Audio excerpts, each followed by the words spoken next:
Everyone, welcome back to our channel, যার নাম রেহুল stories. আজকে তোমরা দেখে বুঝতে পারছো ভাইয়ের সাথে ব্লগ শুরু করছি। হ্যাঁ, আজকে হচ্ছে কালকে বৃহস্পতিবার ভাইফোঁটা, বাট আজকে থেকে তো তিথি পড়ে গেছে, তো সে কারণে আমি আজকে ওকে ফোঁটা দিয়ে দিলাম, কারণ ও কালকে অ্যাভেলেবেল না, তো সে কারণে ফোঁটাটা ওকে দিয়ে দিয়েছি। আর আমি এর পরের ক্লিপসে তো ফোঁটার ভিডিওটা অ্যাড করে দিচ্ছি। তো আজকে থেকে ব্লগটা স্টার্ট করলাম, কালকেও পরপর কি করব সেটা তোমাদের সাথে শেয়ার করে দেবো। এখন আপাতত ওকে তো আমি আজকে কিছু খাওয়াতে পারলাম না, ভাইদের খাওয়াতেই হয়, কিন্তু আমি ওই যে রোববার খাওয়াবো ওকে। আর এখন মা গেছে কিছু একটা স্পাইসি আনতে, তো সেই খাওয়া দাওয়াটাই হবে এখন। তারপর তোমাদের সাথে আমি সকালে দেখা করছি। তো আমার ফার্স্ট ফোঁটা ডান, আমার 4টে ভাইকে ফোঁটা দেওয়ার আছে, তো আমার ফার্স্ট একটা ভাই ফোঁটা হয়ে গেল, আর 3টে ভাই আছে।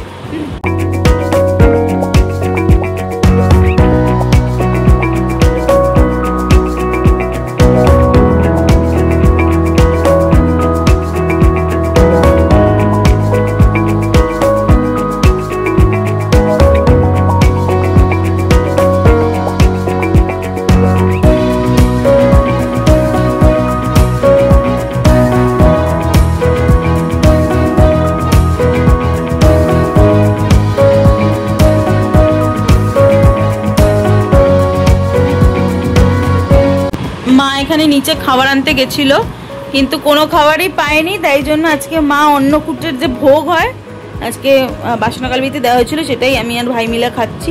একেবারে সানডেই খাওয়া দাওয়া।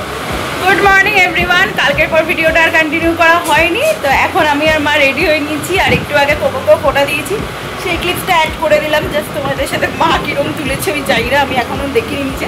তো চলো, আজকে এইভাবে সেজেছি, আমি নতুন শাড়ি পরেছি, কেমন লাগছে বলো। তো চলো এবার বেরোনো যাক, কারণ হইতে পারে প্রায় 11:30। চলো ভাইয়ের কথা দিয়েছিলাম ফোঁটা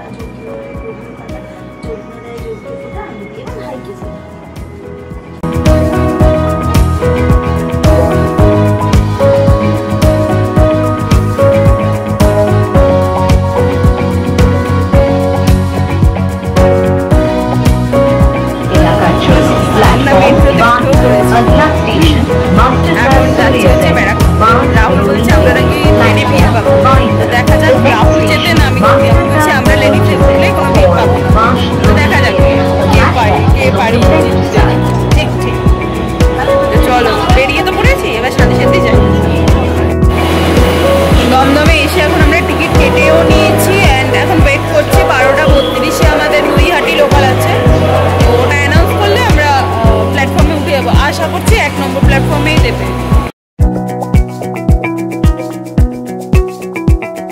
আমরা ব্যারাকপুরে মামাবাড়ির ঠিক কাছেই চলে এসেছি, আর আমাদের মামাবাড়ির পাড়ায় এই মিষ্টির দোকানটা খুবই ফেমাস, তো এখান থেকেই আমরা সব রকম মিষ্টি নিই। এবারের ভাইফোঁটার মিষ্টিটাও নিচ্ছি। আমি তো চারিদিকে তাকিয়ে দেখছিলাম যে কত রকম মিষ্টির বাহার, মাই ঠিক করেছে যে কোন মিষ্টি কী নেওয়া হবে।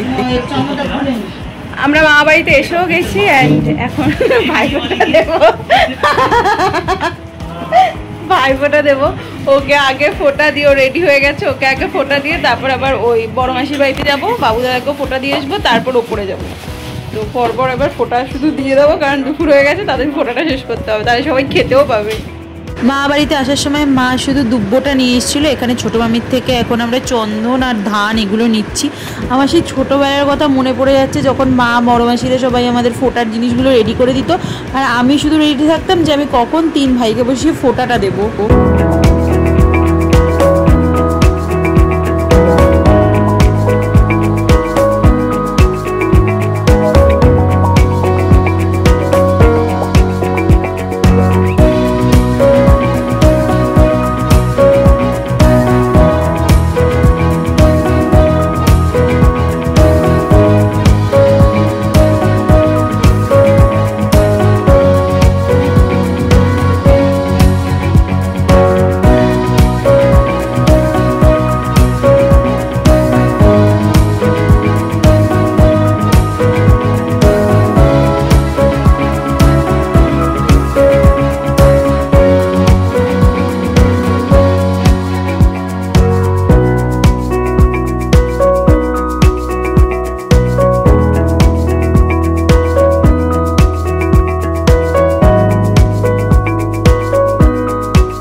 ভাইকেও ফোঁটা দিয়ে দিয়েছে।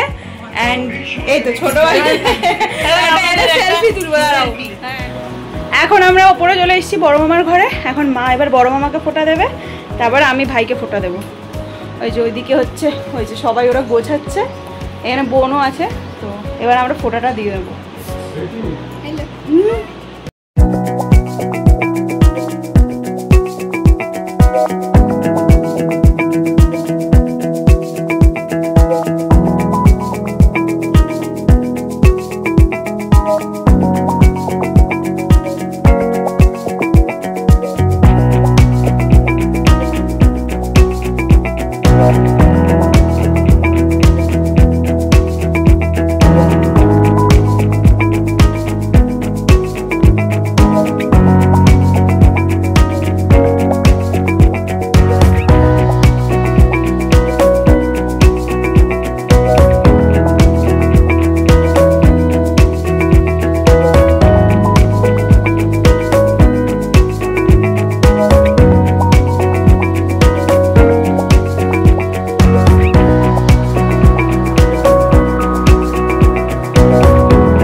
আমরা তো মানিকতলায় এসে গেছি বাবুদের বাড়ি যাবো বলে, কিন্তু একটা টোটো পাচ্ছিলাম না, তাই হাঁটা লাগিয়েছিলাম।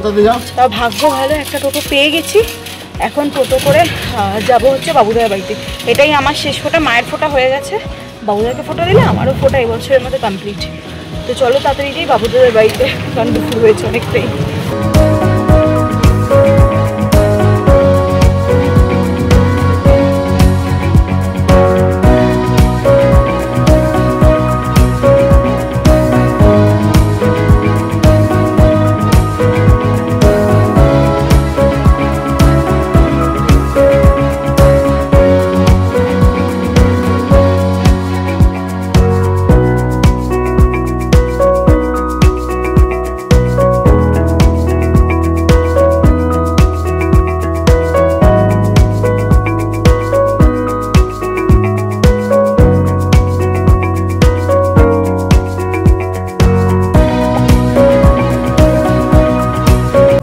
এই যে আজকে মেশোর সাথে বহু বছর বাদে আমার দেখা হলো। আর এই যে বাবু দাদা, হ্যাঁ একটা ছবি তুলে দি, দাঁড়াও। এই যে বাবু দাদা, বহু বছর পর আজকে ফোঁটা হলো আমাদের আবার। সেই কবে হয়েছিল, অনেক বছর, তখন আমিও ছোট ও ছোট। সে কবে মানে ক্লাস 10-11 বোধহয় শেষ দিয়েছিলাম ফোঁটা। অনেক দিন পর আমরা গড়িয়া থেকে এসেছি, একদূর থেকে। অনেক ধন্যবাদ বাবা। বাবা এটা সময় ব্যয় করে আসিনি। মানুষের সাথে মানুষের কথা না হলে কি করে দেবে বল ফোঁটা? কিন্তু ফোঁটা সবাই দিতে 15টা স্টেশন, তারপরে রেল স্টেশনটা ধর কটা, 15টা 5টা 20টা, তারপরে অটো 20 মিনিট, কত দূর থেকে এসেছি। ভালো আসতেই হবে, এটা ওর দায়িত্ব। এটা আমার দায়িত্ব। এবার ওরও দায়িত্ব আছে, ও কিন্তু লেট করে এসেছে সোজা কথা। এবার ওরও তো দায়িত্ব আছে যে যাওয়ার, ওরও তো দায়িত্ব আছে একবার যাওয়ার। আমি কবে থেকে বলছি তুই বিয়ের সময় শেষ গেলি, আর একবারও গেলি না। না আমি সময় পাইনি তো। তা একদিন সময় করে আয়, সময় না পেলে একদিন সময় করে আয়, বাড়িতে রান্না বান্না করি। আচ্ছা ঠিক আছে, আসবো। আয়, মায়ের হাতে বিরিয়ানি খাসনি, মা এখন প্রো হয়ে গেছে বিরিয়ানি রান্না করে। হ্যাঁ একদম ঠিক আছে। টাটা রে, বেরোলাম। আরে টাকা, তাকিয়ে টাটা বল, টাটা। বেরিয়ে গেলাম বাবু দাদাকে ফোঁটা দিই। তো আমার ফোঁটা দেওয়া শেষ, এবার মা বাড়ি যাবো, গিয়ে খাবো দাবো। তারপর ছোট মামিরাও বোধহয় বেরোবে, তো আমরাও তারপর বেরিয়ে যাবো। এই যে খেতে বসে পড়েছি, এখন ভাগ হচ্ছে। আর এই যে খাবার এসছে আজকে চিকেন কষা আর ফ্রাইড রাইস। ভালো, ও মামি দেবে আমাকে, আমি বসে। এখন মোটামুটি খাওয়া দাওয়াটা করে নি, সবাই খাচ্ছে।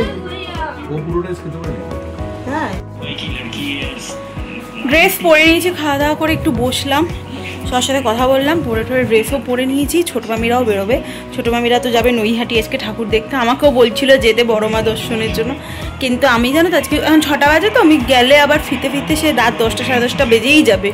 আমার শরীর ছেড়ে দেবে, আমার আবার কাল মর্নিং শিফটে অফিস আছে, 6টায় উঠতে হবে, যে আমি পারবো না।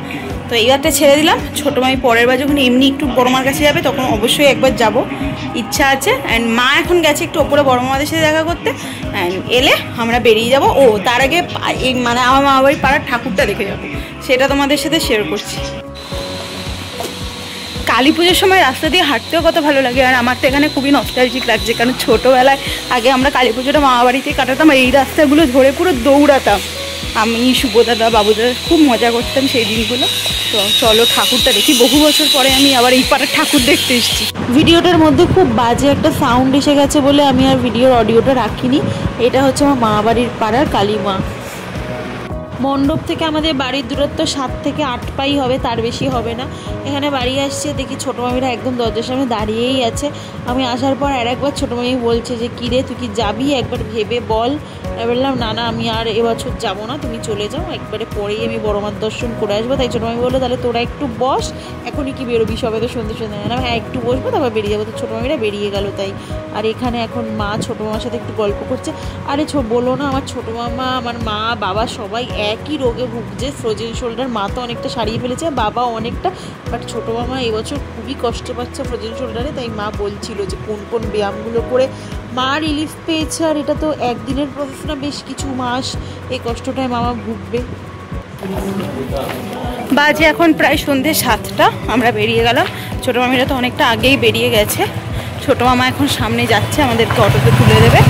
তো আমরা এবার বেরোচ্ছি, যাই এবার বাড়ি চলো। অ্যান্ড ব্লগটা এত অবধি রাখলাম, আশা করি তোমাদের ব্লগটা ভালো লেগেছে। যদি ব্লগটা ভালো লাগে তাহলে লাইক করো, কমেন্ট করো, শেয়ার করো অ্যান্ড সাবস্ক্রাইব করো। খুব তাড়াতাড়ি দেখা হবে নেক্সট একটা ভিডিওতে, ততক্ষণের জন্য বাই বাই, ভালো থেকো। ভিডিওটা এন্ড করার পরেও এই ক্লিপিংসটা তোমাদের সাথে শেয়ার না করে আমি পারলাম না। এখানে যা যা দেখছো সব কিছুই আমি আর মা আমাদের ভাইদের থেকেই পেয়েছি।